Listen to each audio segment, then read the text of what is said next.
All right. Well, welcome everybody to the second Tuesday meeting. In today's meeting, we're going to be taking kind of a deep dive into our listing presentation that we use. This is one that Andrew and I use for any potential client, any lead that comes in, um, no matter where the lead's coming from, whether it's paid lead gen, organic, long shot, we call them. So friends and family that already have a property listed, maybe with somebody else. This is the listing presentation we use. Craig is kind of the exact opposite. How many listing presentations do you think you've ever sent I in your don't life? none, but I don't want to say I'm the exact opposite. I just have a listing presentation that's in my head that I run through pretty much every time. Kind of scripted, kind of not, but it is a presentation of sorts. So when Kobe goes through his, I'll kind of point out a few things how I operate. It's not so I guess Put together. put together, but it works for me. So I'll go through my plan when he goes through his. Sweet. Couple housekeeping items. If you guys have not already joined the school platform, make sure you do that. Can you check audio on see how you hear this? It sounds good. Okay. If you have not joined school platform, make sure you join the school platform. It should have been in the links that I sent over to you guys. Once again, in the school platform, we're going to have the community feed. We'll do these meetings. We'll post any of the events that we're going to be hosting for all of you agents. So, um, yeah, anything you have? Just hi to Vicky.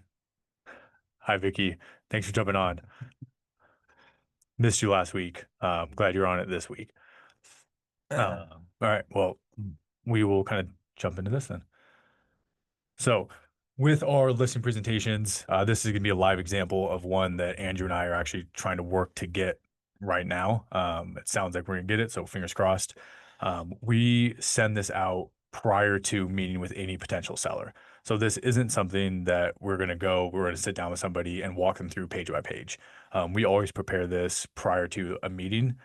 Usually we'll email it and then we'll bring a physical copy with us in hand. The goal is the person should already be pretty convinced that they want to use us as listing agents by the time we go and we sit down and meet with them. Whether it is once again paid lead, if they're coming in from Meta, from Google, or it's somebody that we know and trust, even if it's a friend or a family, we will send this every single time. In it, it's pretty quick. It's about 10 pages. We talk about the property itself, talk about comparables, talk about the market as a whole, why we want to price it the way we price it, talk about our 5-step marketing plan, some of the client programs the link offers, and then case studies showcasing that we have done this before. Um, I feel like Craig, correct me if I'm wrong, it's been fairly easy for you when you go into listing presentation because you've done so many deals. People know who you are in this area. So I feel like we really rely on this as like a crutch to prove that we can do it, rather than somebody just calling us out of the blue and saying, "Hey, we're gonna list with you. We already like you. Come by and talk about my house." Yeah, and so I'm a little different. Obviously, I grew up in the area that I work, and I've been in real estate since I was 20. So going on 28 years, 29, 20, 30. 30 years, whatever. Let's call it 25 years. And so again, I work a little differently because when someone's calling me, typically they're calling me to list their house, not to go present a listing presentation. But no matter what, friend, family, or just an acquaintance, I still have my plan that I go through, and mainly it's knowledge based, right? So you still want to be the area superstar, the area celebrity, whatever that looks like to you. You want to know your area backwards and forwards. So when it comes to comps, know how those comps work, whether it be price per square foot, whether it be location, whether it be orientation to the sun, whether it be whatever that means to you guys for your presentation. Know your market. So when it comes to discussing your plan, there's a lot that revolves around you knowing your market better than anybody else. Because there's a lot of things that you can say that sound all great and all fun, but bottom line, it's going to come down to selling yourself and then selling the pricing of the house because you don't want you to have your seller dictate to you what the pricing is. Um, in his scenario with this listing presentation, yeah, sure, you can go through some of the stuff, but knowledge is power, right? So you want to be able to have that upper hand when it comes to discussing the market, discussing pricing, discussing options, and really laying out what their best interest is for them. So Sweet. hopefully that makes sense. Yeah, no, it does. And yeah, so this is once again, we send this prior to any meetings, but I'll take you through kind of page by page. We'll stop, talk about each notes. First page seems kind of redundant. Obviously, people should know what their address is, what the APN is, Bed Bath. We really utilize this page to confirm public record. So there's been many times we'll sit down with somebody and say, okay, it looks like it's 6 bed, 10 bath, and it's 8,500 square feet. And they correct us and say, oh, well, public record's wrong. We actually got an extra 1,500 square feet permitted 2 years ago, or that's a little bit too high. It's actually 7,500 square feet. We utilize this page to kind of just confirm what it shows on public record. If we need to make any tweaks, we're able to then kind of get in front of any issues. So we're not a week into escrow and finally pull public record for the first time and see there's a discrepancy, which has happened. So um, Yeah. this page really just A, kind of filler page, and B, to confirm all the details of the property. The most important page is this page and probably the next page. This is the comps. We try to usually go about 6 or 7. If it's more unique property, we will focus on 3 or 4. We always link the actual other listings that we're going to use as comps in Zillow, just so that when we're sitting down with somebody, we could say, how does your home stack up against 4533 Grimes or 18323 Rancho Street? The stats that we really focus on here are price, bed bath count, size, lot size, and most importantly, price per square foot. Usually with these unique homes, you're going to go off of that. Somebody's going to come in and say everything else is trading at $700 a square foot. Why is yours justified at 964 for like this Rancho one? Um, or why are you guys under market on price per square foot? Just given the big discrepancy or the big gaps in between potential size. So like this one that we're trying to get, it's 8,500 square feet. One of the comps we use is 6,200. So looking at price alone isn't always the best indicator. If it's track homes and or you have a ton of comps within a very small square footage, then we obviously rely on price a bit more. Any thoughts on that? Yeah, plan on your seller doing a lot of homework before they even meet with you. They're going to know approximately what they want. So it's nice to ask them prior to you even showing up, what it is that they're looking for price wise. A lot of times they're going to kind of put that back in your lap and go, "Oh, you tell me." But it's nice to have an idea of what they're thinking it is, and then knowing these comps, right? You want to know your market so well when you're talking about Rancho Street or Grimes or whatever that other comp is. You want to know it fairly well. So when you're speaking about their property, you're coming across like, look, yours is this, this, and this. Theirs is this, this, and this. Here's why I'm suggesting this. Now, ultimately, when it comes to, I'm sure we'll get down the road on this presentation, but when it comes to the actual pricing of the home or the actual plan, I put a lot of that back on the seller. Like at that point, we're a team, right? So I've done a lot of things. I've tried a lot of things. Here's what works for me. Here's why it works for me. And so when you're laying your plan out, uh, pricing being a big part of your plan, just understand what it is you offer, why you offer it, and so when you're getting these questions back from them, you have answers, and just be prepared for them to have a lot of ammo because the internet now. When I started, they had none of this, but they're going to be doing their homework before you meet up, and so know those comps and be able to defend your answers.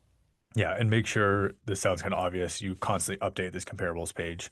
We've had listings where we initially send out the listing presentation, and 3 months later, we're actually sitting down for a meeting.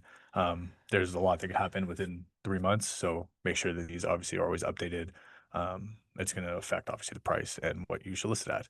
So after the comps page, we go into One thing on that as well too. So even we use it for buyers mainly, but it doesn't hurt to have your seller on a hot sheet as well. And so Mhm. when you're providing these comps, you can also include your seller on the auto emails through the MLS and showing them what's happening in that market, in their range, what's new, what's pending, what's sold. And so that when you're kind of defending yourself, you're like, look, here is the market. Here's what's happening. They're Mhm. seeing it firsthand, and they're getting communication from you through your drip system, through the hot sheet of the MLS. So keep that in mind too. Use the hot sheet like for sellers, like you do for their buyers. Yeah, 100%. Next page, we usually go into our remarks. So giving, I guess, a more in-depth explanation on why we think you should list it at a certain price. So this property specifically, it was already listed with a prior broker. It sat for, I think, 6 months, never sold. They were listed a little over 6 million.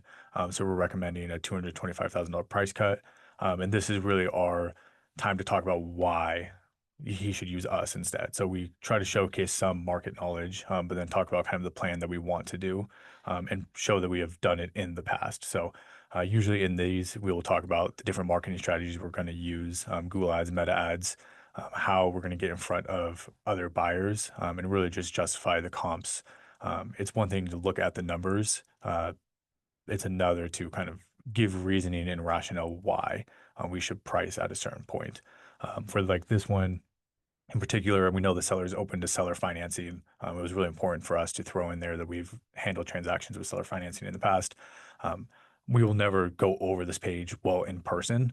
This is once again sent prior to, so that we're hoping the person reads it beforehand, has an idea of who we are, what our plan is before meeting with them. Um, any thoughts on that one? Yeah, it's good. Run it. That's a lot of words. A lot of words. Once again, do not show up to a presentation for the first time and think you're going to like present slide for slide and read somebody word for word on this. They will get very bored. Typically, they don't even read this in the first place, but it's good to have. We've had some people who do it. The rest of the listing presentation is going to be kind of link specific, how we are going to market a home better. We include links out, we include some case studies. One thing we always pitch, and this is a service that's offered to all link agents, is our 5-step marketing plan. So when we go into any listing, we take 5 steps. We get professional marketing, we do circle prospecting, meta ads, Google ads, and open houses. Um, Professional marketing is kind of a given. Most agents are going to do that. That's the high quality aerial footage, the reels, the photos, video walkthroughs, you name it.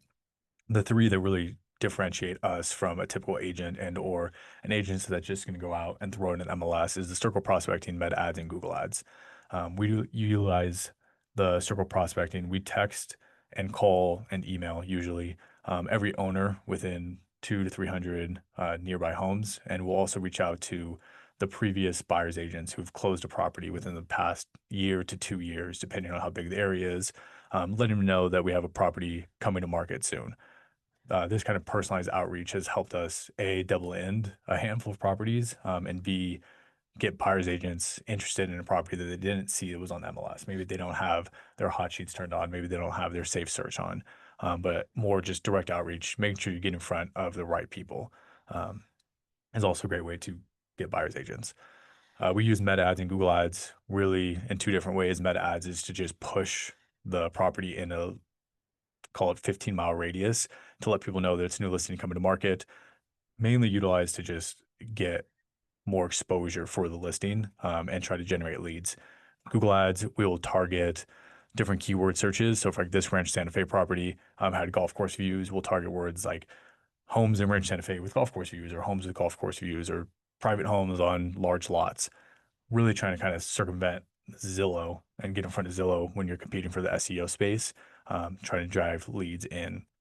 Typically aren't there. And then last is obviously just open houses. So we will always sit open houses or have agents on our team sit open houses. My first home I ever sold was sold at an open house. The lady walked in and bought the house that I was sitting in the open house for. So a lot of people don't believe in open houses necessarily or think it's just a way to get buyers, but I've sold a handful of properties that were our listings just from sitting open houses. Yeah. Now, and just be prepared for any agent worth their salt is going to have something very similar to this, and be able to defend what it is that you do. Um, Not so much defend it, but be able to back it up with your knowledge. Again, I'm just big on local, being a local expert in so many different ways. And so when you're dealing with an agent in this 4 million, 5 million range, everyone's going to have a pretty solid marketing plan. So again, you're not going through this word by word, but just know that your competition is going to be pretty real in this scenario. Yeah, for sure. We link this out to a YouTube video of us explaining in more detail how our 5-step marketing plan works. We'll also usually include that as a link in the original email, let people kind of get a feel for who we are, how we operate. And you kind of just made a comment that you need to defend it. That's where we use case studies Mhm. towards the end to show how circle prospecting has helped us sold a specific property, or Google ad helped us sell a specific property, to really just show that it works. Usually we will do like kind properties. So if we're doing multifamily, we'll do multifamily, a higher price point, higher price point. You get the gist. We always include a page on Link's client programs, so highest price guaranteed, bundle and save, seller incentive, and the buy before you sell, mainly as just a touch point that if you are a unique seller or you're in a pinch and you need to sell quickly, um, we have programs that can help you. And that when we're at the open houses or when we're talking to potential buyers, they are incentivized to buy your property because they'd be working with us. We'll give them the buyer the discounts. We could do the seller incentive escrow program where they could save money, or you as the client could save money, bundle and save, buy before you sell. Yeah, we kind of took a deep dive into these last week, but um, these are typically more just conversation starters, and people like having the options there. 9 times out of 10, they go with a traditional listing. They don't ever look at one of these and end up using them, but just one of those good things to have there. Yeah, keep going. Then we go into case studies. So then we usually have 3 or 4 different case studies that highlight whatever it is we are trying to, I guess, portray. So this was a quick close, needed to close within 45 days, a complete 1031 exchange, similar price point, higher price point in Playa compared to Encino, not too far away. We have like 12 or 14 different case studies that we'll utilize. Some are for cash offer, some are for meta ads, or you name it. This one was from, we highlight circle prospecting. We had texted all of the neighbors, probably 300 neighbors 2 or 3 times each. Ended up selling it to a guy who owned a property down here, wasn't in the market to actually buy a property. But because we reached out to him so many times, ended up buying it. So we really showcase this as that circle prospecting works. And this isn't getting in front of people that aren't on Zillow, that aren't actively searching even for properties.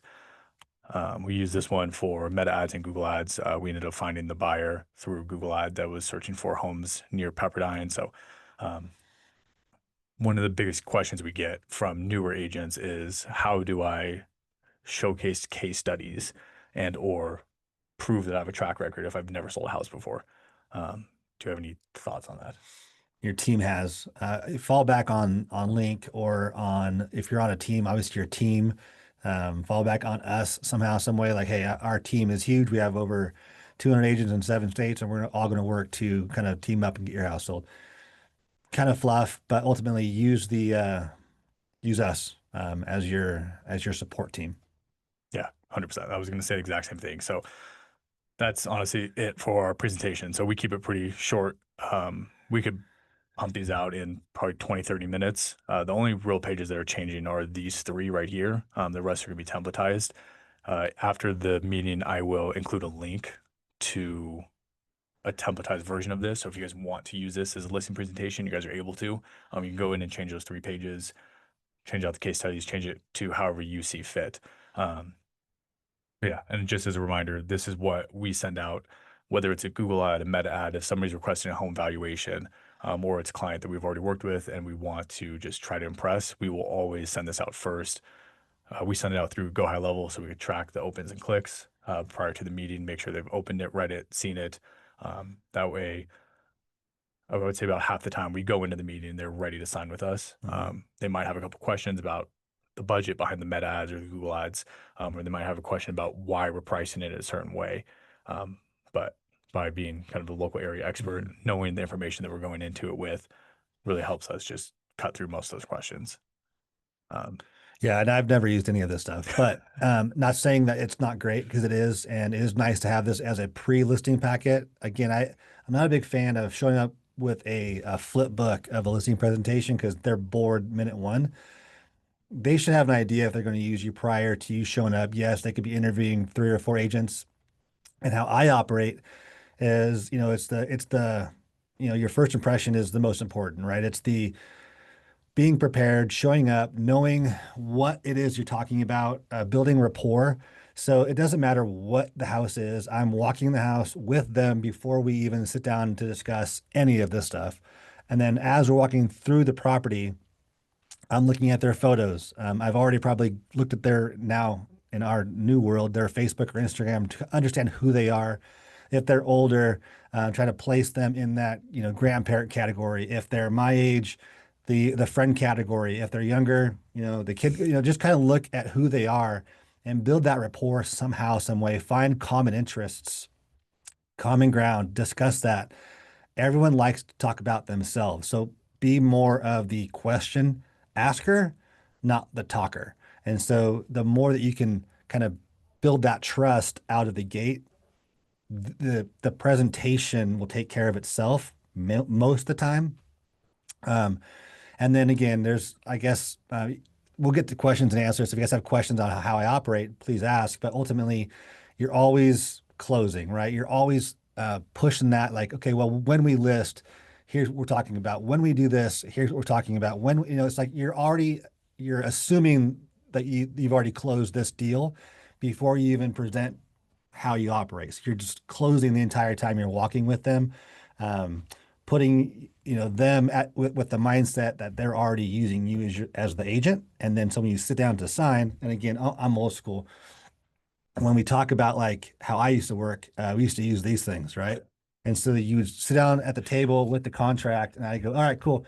Here's how we operate. Go ahead and sign here, right? And literally hand them the pen before I even discussed anything.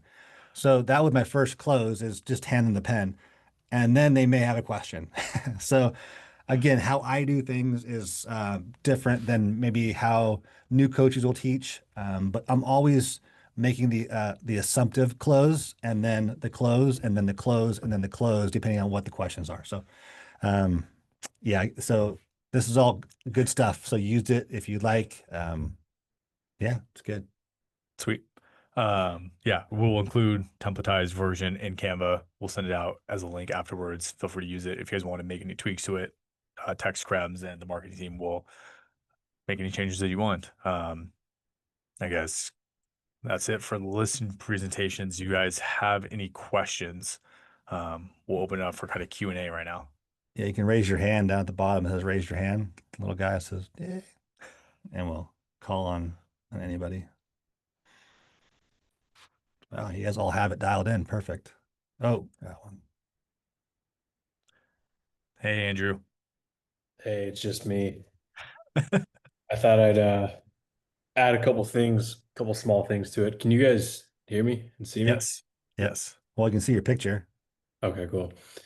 I don't know what agents are on this call, if they're newer agents or more experienced, but just wanted to add that Kobe and I have used this kind of listing presentation as a valuation and proposal before as well. So we even use this for people who we haven't necessarily like locked into any agreement with, or we don't know if they're going to use us, or maybe they're just curious. Like we send over this amount of information, we do this amount of, front end work to show them that we're serious about it. So just know that if you even have a potential seller that might be months down the road or might not even have much of an interest in working with you necessarily just yet, you can use something like this. And it's good to get in the habit of building these out, looking at comps, and really studying that property because it just shows a lot of effort and intent and it gives a lot of information to a seller. So just know you don't have to use this right when you think you're going to get a listing. It could be something that actually helps you get in the door with a potential seller down the line.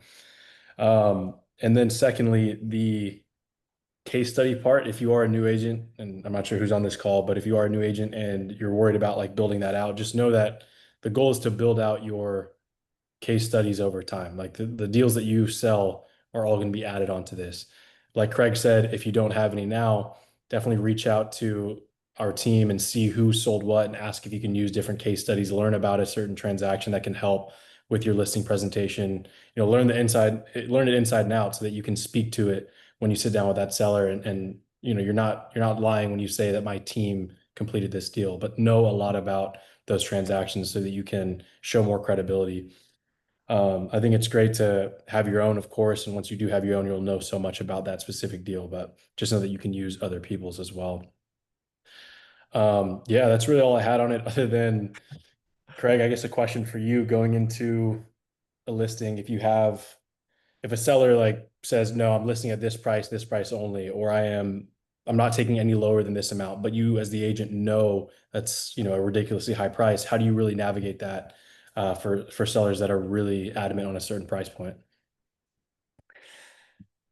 Okay, there's going to be different schools of thought. And so this is just how I operate, right? So I don't ever want to pass up a listing based off of price. So I will come in with my um, education and a backing of why, and then ultimately I lay it in like, I'd love to be wrong, but I've been doing this for a long time, and so I'm probably not.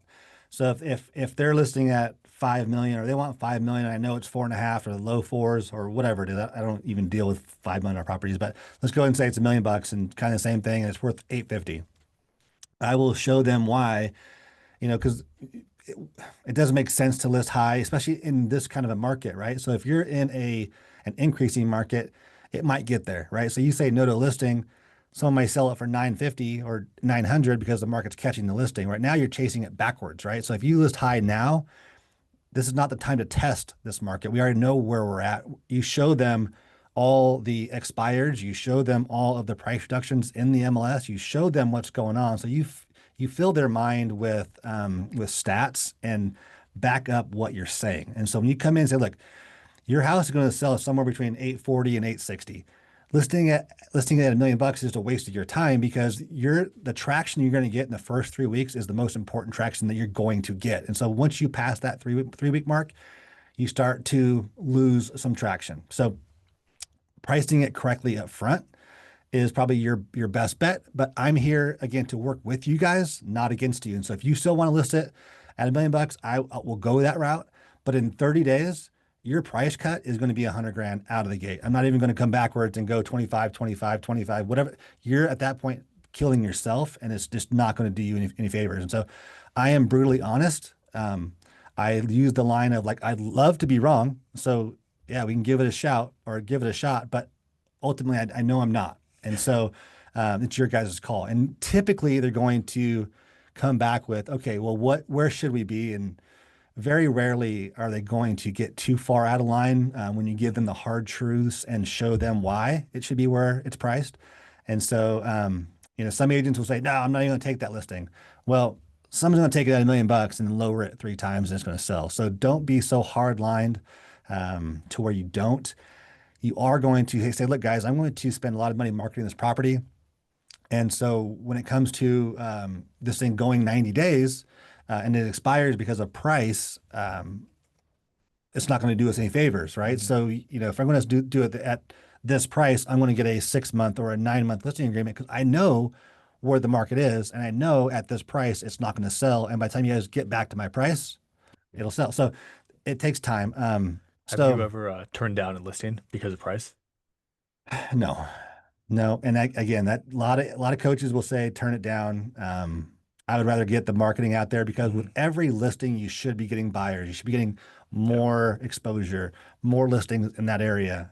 It's never good to have an expired listing by any means, but a listing is better than no listing. Yeah. If you are so busy to where you're like, you know what, I'm not going to waste my time with that, different story.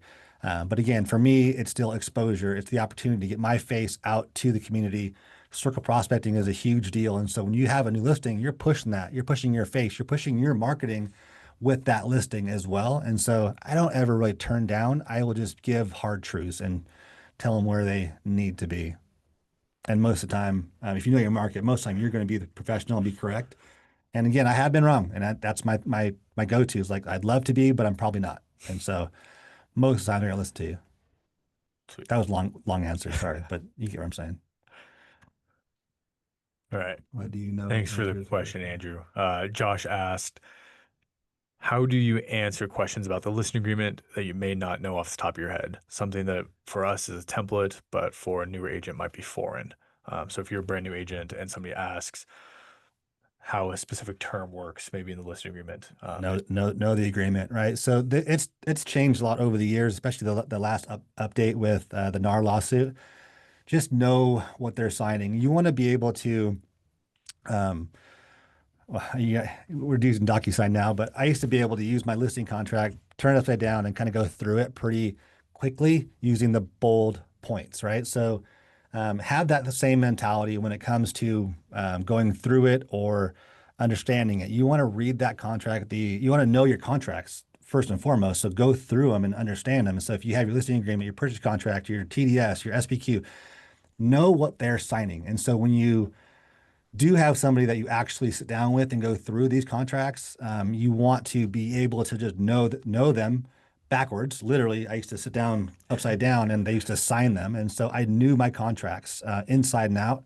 And so by the time I was done explaining them, there weren't too many questions. Mhm. NAR has changed that a little bit with the way commissions are, and that's probably the only question you're going to get. But if you explain that up front properly, then that question typically goes away. And so my answer to that is just know your contracts backwards and forwards and literally upside down. Sweet. Brenda Lou said, I know this answer. Uh, Before you go there, Josh, if that didn't make sense, let me know. But pipe back in. All right, go ahead, Brandon. do you prefer to be the first or last agent if it's sort of interviewing more than one agent? Again, this is a lot of schools of thought here too. Between Mike Ferry, even Tom Ferry, they have a different opinion. Brian Maffini, and so I want to be first. Okay, first or last, I guess. Knowing that they're going to have multiple, I always use that close of like, you know, going with the presumptive close, letting them know that I'm going to sell their house, and they go, okay, well, we have other agents to interview. Hey, you know what? No problem. Give me their numbers. I'll make the calls to them, and I'll walk them through the properties once we're listed. I go to everything I do is guaranteed. So if there's ever a problem with me, you guys can cancel at any time. No harm, no foul. The close of I will call them for you, so you guys don't need to, ruffle their feathers. They got to get a chuckle out of that. And I go, yeah, no, I'm serious. Just give me their number. I'll call them and I'll give them the first And opportunity to see it. you'll call the other And listing I'll call agent. them. It's only happened a couple times. But that was Mike Ferry's big close. It was pretty funny and it actually works. It's awesome. Um, But to answer that question, would you be first or um, last? I would want to be first because if that close is presented and they take it, they're not going to get to the third listing or to the third agent, because you got to know this too. Like most agents are going to have the very similar presentation or marketing plan or whatever. And so if I can close them first, I'd like to be first. That's just me. Sweet. Jordan said, if a seller seems hesitant, what part of the presentation usually helps build the most confidence? Um, If they're hesitant, you didn't do a good job on the initial. So again, it's just building the rapport, and I don't want to say that. That's not cool. So yeah, it's the building the rapport part, having them believe in you before you even sit down to discuss a presentation or sit down to discuss what their questions are going to be. Um, Very rarely, again, I'm different, so it's hard for me to answer that because I typically don't have to compete when I'm going for a listing presentation or I'm going on a listing appointment. Usually they're just to meet, greet, see the house, price it, and move on. So, um, I'll jump in on that one. yeah. What we typically re-point to are the case studies. So that's really hard to, I guess, refute if we say we're going to sell your property by using these different methods, and here's an example of every single method working to sell properties that are very similar to yours. Usually that gets around any questions the person's going to have. People probably get sold all day, whether it's online or in person, that this meta ads is going to work so much better or circle prospecting is going to work so much better. Everybody has a reason why they're going to sell your house, but don't have the actual traction to back it up. So if somebody questions circle prospecting, we're able to show them the actual texts that we send out, the emails we send out, and point to a specific listing that we sold only because of circle prospecting. Really just pushing to the traction that we've had, the closes that we have had by utilizing everything we're talking about in a listing presentation. We'll never go in and try to pitch some new idea that we've never tried before, because if somebody asks a question about it, we want to be able to back it up. And so I think Andrew kind of touched on this. And like if you're a brand new agent and you don't have those closed deals, really rely on Link. We obviously have partners in most cities. So either join a team, talk to a team member, maybe co-list, or just utilize past link sales and just know the programs in and out. Say our team can do circle prospecting for you. This is how many deals that have been closed because of it. Or look at a past recent sale of Ranch Santa Fe where they used Google Ads. Here are their exact numbers, and here's how it helped them sell the property. So I think just being really prepared with case studies to back up everything you're saying is what we try to do. And I guess when I say always be closing, I've never been a salesman per se. It's all conversational when it comes from my end. And so the questions, I guess, that I get typically kind of some are around the marketing plan. Um, but mainly my questions are going to be more um, price and why, and understanding that sort of stuff, as not so much about my procedure of my marketing plan. So good. It's again, so it's good to have the pre-marketing plan, but ultimately those aren't the questions I usually get. It's mainly about price. Price is going to be your biggest question, biggest hurdle. Or why am I different, right? Everyone's the same, it's like spring flowers, all these agents are the same. Well, they're not, because newer agents have this. It's hard because ultimately you're selling your experience. And so, yes, anybody can sell your house, but not everybody can close your house. No one needs an agent until they need an agent, right? And so you kind of go over that, the horror stories, and it's not, I'm selling the close of your property, not the sale of your property. And that's a little bit different too, when it comes to your plan. Back to your always be closing, you're bringing this up throughout your rapport building. When you're walking through the house, you're talking about issues that may come up, whether it be from termite or inspection or from this or from that. You're already given these hurdles that they may come up with throughout this walkthrough with them, potential problems that they should be looking at, should be fixing, should bring attention to. And so you can come up with different your own stories, but ultimately you're selling yourself as the one that's going to close their house, not the one that's going to list their house, because anybody can list. So, it's hard. It's hard because I don't have most of this cool stuff. Right. Josh asked, how do you respond to a seller who absolutely disagrees with the standard 6 month representation period? Let's say they need to sell in 30 days or nothing. How much would you work with their expectations? Again, I'd take it. I would take it because ultimately, and like I tell all my clients, my name is more important than any commission check I'll ever get. So everything I do is guaranteed. They can cancel it the next day. Unfortunately, it does and will happen. You'll get some cancellations. Things in life do change. And so if someone calls me and says, "Hey, man, I don't want to sell anymore, and I've already spent photos and marketing," no problem, because in my mind, that's still exposure for me. It may have only lasted 30 days or 3 months, whatever that is. Um, but again, life happens, shit happens. So take it and run with it. Do your best to get it sold. And if expect to spend the same amount of money on a 30 days, you do a 6 month and consider it marketing money. I would try to kind of get in front of, I guess, what's their lowest price that they would take. If I'm going in and talking to somebody and they say they need to sell within the first 30 days, that's kind of why I linked to the highest price guaranteed program. I will go talk to a handful of cash buyers that we know or investors that we know and try to get a offer in hand. And if it's at a price that they're willing to close at within 30 days, you kind of have a backup offer no matter what. Then I'll go out and try to list it like I typically do, try to get as the highest price as I can. But know that I can fall back on it. But yeah, I would never say no to a listing if somebody says you have 30 days to sell it. Um, yeah. I'd take it and run. Vicky asked, do you get sellers that don't want to pay buyer's agent commission out in your end of the world? I know how I deal with it, but always open to hear other approaches. We actually haven't. I pitch from day one that this new NAR lawsuit, because most sellers will have an idea of what happened. I don't need to pay the buyer's broker anymore.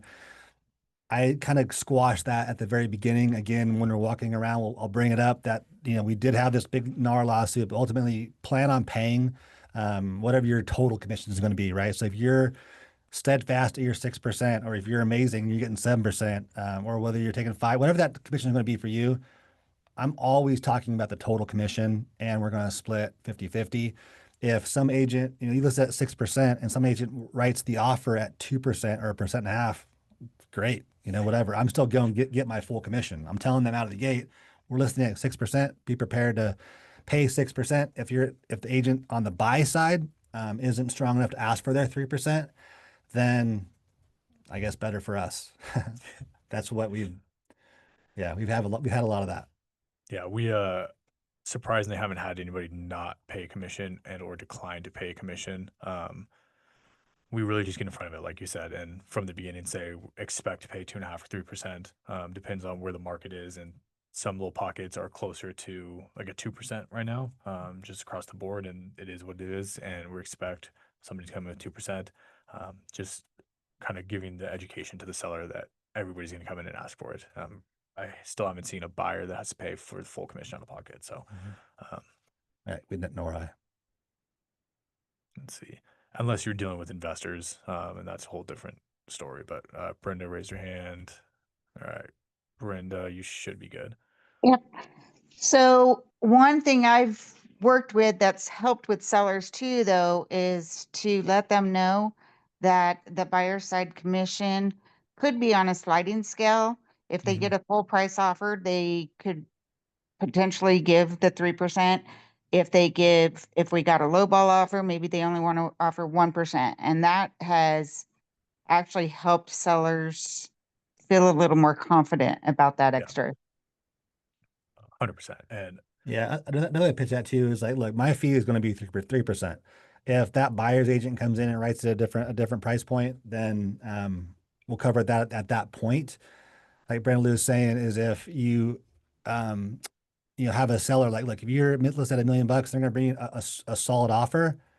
Be prepared to pay them a solid commission because they're doing their job as well. So if they come in and lowball you, then at that point everything's a negotiation, and that's on the table. So that's how you can approach that. But ultimately, tell them out of the gate your commission is whatever that commission is going to be on the sales side, and that's going to be what it is. Yeah. yeah, I think once you're just giving the education to the seller, most of them like the fact that it's a negotiation now. And How often are you seeing that, Brandon Lou? I mean, how often are you seeing a buyer's agent come in and write their offer with their commission being less than 2.5%? Most of the time I'm seeing 2%. Wow. So from my point of view, if you're writing the offer, always ask for 3. Knowing it's negotiable, knowing that listing agent has probably already talked to the seller about a 5 or about a 6% commission, I'm always asking for 3. Let them call you on it or explain, again, old school. If you have the ability to present your offer to that seller, I haven't done that in a while, but that's always something that we used to do. Every single offer that we wrote was in person to the seller. Now, at least present to the agent and say, look, here's the situation. Here's my buyers. You're selling your offer to that agent, and hopefully that gets conveyed to the seller. So if you think you're worth 3%, then write that offer at 3%, and at least always ask for it. I had one, and it was only on a little lot, so it wasn't that big of a deal, but I went in 3 and they counted back 2 and I went back 2.5. And the agent actually called me and said, I'm only making 1%. Will you please? No, I mean, so again, know your worth. Know your worth. I mean, I've done deals for friends at a discounted rate, but when it comes to sticking up for yourself, stick up for yourself out of the gate. And yeah, there's a lot of agents that will do it for half price. There's a lot of agents, these 1% fees or these flat fee brokers that are going to do it for a fee, and they're worth every penny. And that's what you have to convey to your seller. Yeah, I can give you the number of your FSBO agent. I can give you the number of your discount broker, but you get what you pay for, period, end of story. Know your value as a buyer's agent and as a listing agent. And if you want to give a discount, cool. You do you, but never start low. yeah, Always ask for what you think you're worth. And if you think you're worth, $6.99, then yeah, help you sell. Probably a better spot for you. all right, Josh raised his hand. Josh should be good. Yo, can you hear me? Yes. Cool. I just wanted to tag on to that conversation. I personally, it's very difficult to represent buyers in this market. And I say that knowing that there are better of you that do this than me. But I have been increasingly relying when I write a buyer's offer and I'm trying to get it accepted. First off, it needs to look awesome. The offer needs to look as awesome as possible. And if I'm going to ask for 3%, what'll typically happen is I will really rely, because we're ultimately at the mercy not just of the seller but of the ego of the selling agent, and I mean that very very professionally Yeah. because there are agents that lead with ego and it is all about them. And they sometimes they have their seller at heel and it's the agent is running the show. And you can tell by the way they talk to you about their client, the way they talk to you about what they expect. So I always give a very, I'll say, submissive but tactful call to the agent to build rapport, to let them know that I have a client that is very motivated, or I'll use whatever appropriate words I can under fiduciary capacity to help them remember me and my offer that's being presented. And when it comes to commission, instead of talking about commission, because we're not supposed to, I will ask this question in one or many ways.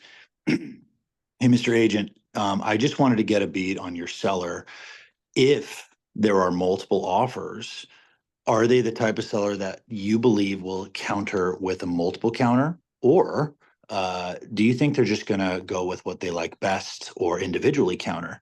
And I just let them talk. The purpose there is I know if I'm writing 3% and there are multiple offers, I know I will be undercut by somebody, or at least I expect it. And that will never look good. Even if the net, most sellers don't really understand their net. And I hate saying that, but most sellers, this is more emotional than it is logical. So even if the net is better, they may not want to pay the higher commission if I write 3%. So that's the only caveat to me writing 3% is if they say they're just going to go with the top offer, I will probably knock off my percentage down to 2.5, which is I think what's appropriate. But I agree, Brenda. I'm seeing lots of 2%. But I know that there's a chance that we won't even get a second shot at it. If I write 3, I know that will be attacked by the average seller in today's market. That's just what I've seen. Yeah, and again, every deal is going to be deal specific. Net sheets, I think, are the best ammo for the seller. Obviously, if that listing agent is going to like assert their dominance in the transaction, yeah, you could be totally screwed. And market specific, right? If you're in a declining market and there is not a lot of activity, you're probably going to be able to name your price. If you're in a competitive market, then yeah, you got to probably take it a little bit. But ultimately, when it comes to writing and having that discussion, yeah, I guess it's deal by deal. But I also, I mean, in years, past, I've countered just my commission, and I've kind of let my buyers know, like, hey, man, you're talking about, a 0.5% here over 30 years. This is nothing. And so if that seller is going to charge you, if the price is 780 as opposed to 775, then, you got to educate your buyer just as much as you educate the other agent. And so that's most time buyers will say, yeah, that makes sense to me. And $5,000 over 30 years is not much in their payment. Yeah. All right. Not sure if anyone's ever used that one before, but back pocket that one. Any other questions we have from anybody? All right. Anything else you have from? No.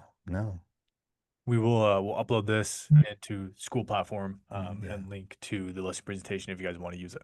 And if you Yeah. have any questions on it. Yeah, confidence. I guess part of this whole discussion is about confidence. Well, that's not quite true. I guess it's market specific again, but come in trying to understand the value that you bring to the table and then work backwards. Don't start backwards and try to go even further backwards. That's my only point to this whole conversation, I guess. Okay. All All right. right. I say I think of different ways to say it, but that one came out. One last question from Andrew. Can you Andrew, hear me? yes. Not a question, but just to touch on last couple things that Craig said earlier. When you're in that listing presentation, the two things that we do get the most, I guess, the questions or the pushback we get is what makes you different and the price point of the actual property. So what makes us different? If you're using a link presentation, obviously you have the 5-step marketing plan. Just remember that you have everything that link offers, which automatically sets you apart from other agents. But on the pricing part, when we deal with owners who either have really high expectations or are emotionally tied to the value of their home, something that Sharon said, I think with Real, he goes in and he creates a framework that a listing price or an asking price is just an invitation. That's something that Kobe and I have been using in our recent listing presentations that's gone really well, is framing the list price as just an invitation. It's not an assignment of value. Value comes from what people are willing to pay for it. So really framing it as an invitation, meaning we're just inviting people to come in and check it out, to make an offer on the property. You're not landing on this price necessarily. The goal is to get higher than this, but just making sure your seller knows that this is not, we're not showcasing the value of your home with this price. We are just inviting people to come in and bid on it, essentially. That's been working really well. I don't know if that can help anybody, but it's definitely something that helps combat an emotionally driven seller. Yeah, that's all I that's got. a great point. That you don't need to take what the list price is. Kim said, make sure your buyer broker reflects 3% if you're asking for 3%. Yeah, we will do some contract videos as well. But yeah, if you're going to be writing an offer and your buyer's agent, make sure your buyer broker agreement reflects what you're asking for, or you can't get paid more than what is on the buyer broker. So, And that goes back to just explaining to your buyers, hey, look, if we have to negotiate my commission, we'll cross that bridge once, at that point. But that just goes back to at least having that bullet in the gun, right? At least come in, or having the ability to come in strong, deal specific, but yeah. sweet. All right. Well, we will see any of the agents that are meeting us at the Ranch Santa Fe Content Day a little bit later today. And we'll see everybody else next Tuesday on the next meeting. Thank you guys. Bye.